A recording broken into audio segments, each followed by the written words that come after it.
BPL নিয়ে যেন গল্পের অধ্যায় শেষই হচ্ছে না। যেখানে অন্য টুর্নামেন্টে টাকা ওড়ে, সেখানে বিপিএলে গাছের পাতা ওড়ে না।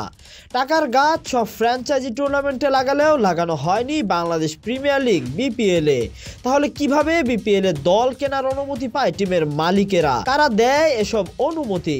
কিছুদিন আগে দুর্বার রাজশাহীর প্লেয়াররা বিপিএল এর পেমেন্ট না পাওয়ায় অনুশীলন বয়কট করে। ম্যাচ বয়কটের হুমকির মুখেও পড়ে ফ্র্যাঞ্চাইজির মালিক পক্ষ। সেই ঘটনার পর 24 ঘন্টার মধ্যেই দিয়ে দেওয়া হয় খেলোয়াড়দের 50% টাকা। তবে এরপরও যেন শেষ হয়নি টুর্নামেন্টের সমালোচনার অধ্যায়। বিসিবি সভাপতি ফারুক আহমেদের কথাই নাকি এবার প্লেয়াররা টাকা ছাড়াই খেলছে এবারের বিপিএল। দেশি প্লেয়ারদের বিসিবি বস মানাতে পারলেও এবার বিদেশি প্লেয়াররাই দিয়েছে তার প্ল্যানিংয়ে বাগড়া। কিছুদিন আগে রাজশাহীর এক বিদেশি তারকা বোর্ডে তার পাওনার কথা জানিয়েছিলেন। সে বিষয়ে এখনো কোনো মন্তব্য করেননি বিসিবি বস ফারুক আহমেদ। এবার ঘটনা আর রাজশাহী নিয়ে নয়, এবার চট্টগ্রামের দল চিটাগং কিংসের মালিকও নাকি পরিশোধ করেনি বিপিএল এ প্লেয়ারদের পারিশ্রমিক।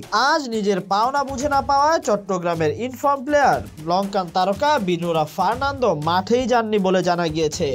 আজ ঢাকার সাথে নিজেদের নবম ম্যাচ খেলছে দলটি। অপরদিকে পারিশ্রমিক ছাড়াই নিজেদের কিংসের ডেরায় বিদেশি ফার্নান্দোর প্রভাব কতটুকু ছড়ায় মাঠের বাইরে, সেটাই এখন দেখার অপেক্ষা। Tahsin Ahmed, BD archive.